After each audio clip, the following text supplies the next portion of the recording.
ഗോപാൽ ശിലാസനൽ, നമ്മൾ കേരളത്തിൽ പലയിടങ്ങളിൽ നിന്നും ഈ പവർ കട്ട് ഒരു സാർവത്രിക പ്രതിഭാസമാണോ എന്നറിയാൻ വേണ്ടി നടത്തിയ ഒരു അന്വേഷണമാണ്. അന്വേഷണത്തിൽ എല്ലായിടങ്ങളിലും ഉണ്ട് പവർ കട്ട്.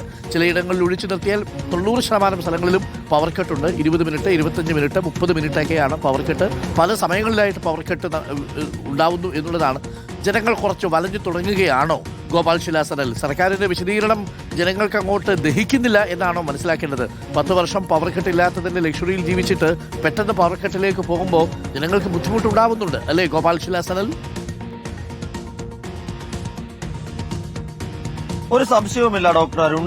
ജനങ്ങൾ വലിയ ബുദ്ധിമുട്ടിൽ തന്നെയാണ്. അവർ അവരുടെ അസ്വസ്ഥതകൾ പ്രകടിപ്പിക്കുന്നുണ്ട്. പക്ഷേ ഇതിൽ സർക്കാരിന്റേതായിട്ട് വരുന്ന വിശദീകരണം, ആ വിശദീകരണം 3 കാരണങ്ങൾ ചൂണ്ടിക്കാട്ടിക്കൊണ്ടാണ്. അത് ആഭ്യന്തര ഉൽപാദനം ഇല്ല എന്നുള്ളത് ഒന്നാമത്തെ കാര്യം. 2, മഴ കുറഞ്ഞത് മൂലമുള്ള പ്രതിസന്ധി, അണക്കെട്ടുകളിലെ നീരൊഴുക്ക് കുറഞ്ഞു, ആ ഒരു പ്രതിസന്ധി ഉണ്ട്. 3, ഈ കഴിഞ്ഞ വേനൽക്കാലത്ത് വാങ്ങിയ വൈദ്യുതി, മറ്റ് സംസ്ഥാനങ്ങളുടെ കടം വാങ്ങിയ വൈദ്യുതി മടക്കി നൽകേണ്ടതായിട്ട് വരുന്നു. പകൽ സമയത്തടക്കം വലിയ തരത്തിലേക്ക് ഉപഭോഗം കൂടുന്നു. ഈ പല കാരണങ്ങളാണ് അവർ പറയുന്നത്. കഴിഞ്ഞ വർഷം ജൂലൈ മാസത്തിൽ 60% അണക്കെട്ടുകളിൽ വെള്ളമുണ്ടായിരുന്നുവെങ്കിൽ ഇപ്പോൾ അത് 28% താഴ്ന്നിരിക്കുന്നു. എൽനിനോ പ്രതിഭാസം മൂലം കുറഞ്ഞ മഴയാണ് ഈ പ്രശ്നത്തിന് പ്രധാനപ്പെട്ട കാരണമെന്നാണ് സർക്കാരിന്റെ ഈ മന്ത്രി അടക്കമുള്ളവർ മുന്നോട്ട് വെക്കുന്ന ഒരു വാദം.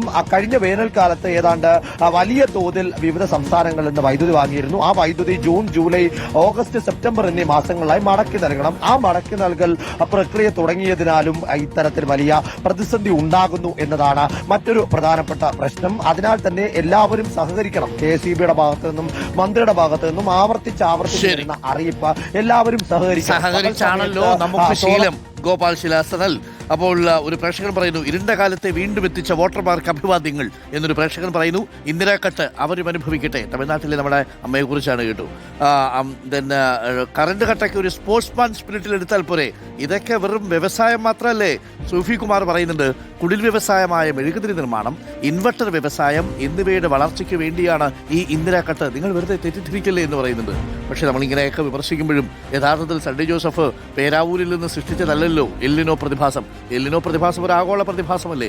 അതിന്റെ ഭാഗമായി 29 മുതൽ 36% മഴയാണ് കുറഞ്ഞിരിക്കുന്നത്. ചെറിയ കാര്യമല്ല കേട്ടോ.